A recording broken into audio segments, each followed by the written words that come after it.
Smart കിച്ചണിലേക്ക് എല്ലാവർക്കും സ്വാഗതം. ഇന്നത്തെ റെസിപ്പി ബ്രെഡ് ഓംലെറ്റ് ആണ്. 5 മിനിറ്റ് കൊണ്ട് തയ്യാറാക്കി എടുക്കാൻ പറ്റുന്ന ഒരു ബ്രേക്ക്ഫാസ്റ്റ് റെസിപ്പിയാണ് ഇത്.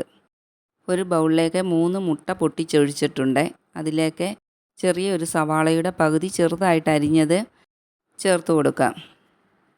എരിവിനായിട്ട് 2 ചെറിയ പച്ചമുളക് ചെറുതായിട്ട് ചോപ്പ് ചെയ്തതും കൂടി ചേർത്ത് കൊടുക്കുന്നുണ്ട്. അടുത്തതായി നല്ല കളറുള്ള ഒരു തക്കാളിയുടെ പകുതി അകത്തെ പൾപ്പെല്ലാം മാറ്റിയതിന് ശേഷം ചെറുതായിട്ട് ചോപ്പ് ചെയ്തതും കൂടി ചേർത്ത് കൊടുക്കുന്നുണ്ട്. പിന്നീട് ചേർത്ത് കൊടുക്കുന്നത് 2 തണ്ട് കറിവേപ്പില ചെറുതായിട്ട് അരിഞ്ഞാണ്. കറിവേപ്പിലയ്ക്ക് പകരം നിങ്ങൾക്ക് മല്ലിയില വേണമെങ്കിലും ചേർത്ത് കൊടുക്കാം. അടുത്തതായിട്ട് 1/2 ടീസ്പൂൺ കുരുമുളക് പൊടിയാണ് ചേർത്ത് കൊടുക്കുന്നത്. പിന്നീട് ടേസ്റ്റിനായിട്ട് 1/4 ടീസ്പൂണിൽ താഴെ ഉപ്പും കൂടി ചേർത്ത് കൊടുക്കാം. ഇതെല്ലാം ഒന്ന് നല്ലവണ്ണം ബീറ്റ് ചെയ്തെടുക്കണം.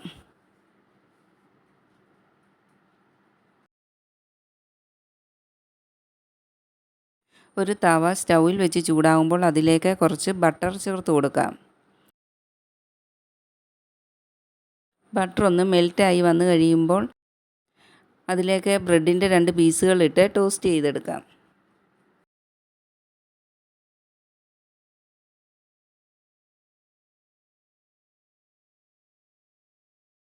ഒരു വശം മൂത്ത് കഴിയുമ്പോൾ ഒന്ന് തിരിച്ചിട്ട് കൊടുക്കാം. ഇതുപോലെ 2 വശവും ഫ്രൈ ആയി വന്നതിന് ശേഷം അത് ഒരു പാത്രത്തിലോട്ട് മാറ്റി കൊടുക്കാം. പാനിലോട്ട് വീണ്ടും കുറച്ച് ബട്ടർ ചേർത്ത് കൊടുത്തിട്ട് 2 ബ്രെഡും കൂടി ടോസ്റ്റ് ചെയ്തെടുക്കണം. മൊത്തത്തിൽ നമ്മൾ ബ്രെഡ് ഓംലെറ്റിന് 4 ബ്രെഡാണ് എടുക്കുന്നത്.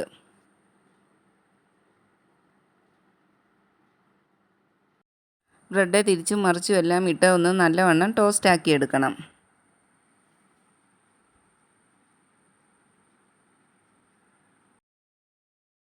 മുരിഞ്ഞു വന്ന ബ്രെഡും പ്ലേറ്റിലേക്ക് മാറ്റി വെച്ചതിന് ശേഷം അതേ പാനിലേക്ക് തന്നെ 1 ടീസ്പൂൺ വെളിച്ചെണ്ണ ചേർത്ത് കൊടുക്കാം. അതേ ഒന്ന് എല്ലായിടത്തും സ്പ്രെഡാക്കി എടുക്കാം.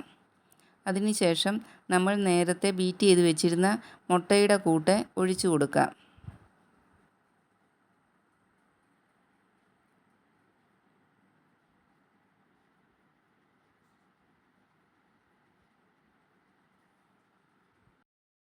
ടോസ്റ്റ് ചെയ്ത് വെച്ചിരിക്കുന്ന ബ്രെഡിൻ്റെ 2 പീസ് എടുത്ത് ഓംലെറ്റിൻ്റെ നടുഭാഗത്തായിട്ട് വെച്ച് കൊടുക്കാം. ബ്രെഡ് മാറിപ്പോകാതെ നടുഭാഗത്ത് തന്നെ വെച്ച് കൊടുക്കണം. ഓംലെറ്റിൻ്റെ ഒരു വശം വെന്ത് കഴിയുമ്പോൾ ഇത് തിരിച്ചിട്ട് കൊടുക്കണം. തിരിച്ചിട്ട് കൊടുത്തതിന് ശേഷം ബ്രെഡിൻ്റെ പുറത്തോട്ട് കിടക്കുന്ന ഓംലെറ്റിൻ്റെ ഭാഗങ്ങൾ മടക്കി മുകളിലോട്ട് വെച്ച് കൊടുക്കണം.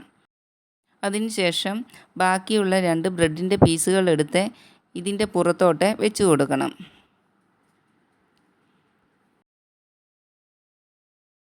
അതിനുശേഷം ഇതൊന്ന് തിരിച്ചിട്ട് കൊടുക്കാം.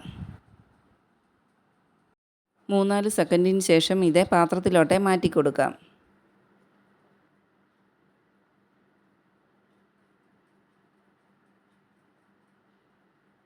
ഇനി ഇത് കട്ട് ചെയ്തെടുക്കാം. 5 മിനിറ്റ് കൊണ്ട് റെഡിയാക്കി എടുക്കാൻ പറ്റുന്ന ബ്രെഡ് ഓംലെറ്റിൻ്റെ റെസിപ്പിയാണ് ഇത്. നിങ്ങൾക്കെല്ലാവർക്കും ഇഷ്ടപ്പെട്ട് കാണുമെന്ന് വിചാരിക്കുന്നു. വീഡിയോ ഇഷ്ടപ്പെട്ടാൽ എല്ലാവരും ലൈക്ക് ചെയ്യുകയും ഷെയർ ചെയ്യുകയും സബ്സ്ക്രൈബ് ചെയ്യുകയും ചെയ്തൊന്ന് സപ്പോർട്ടും കൂടി ചെയ്യണേ.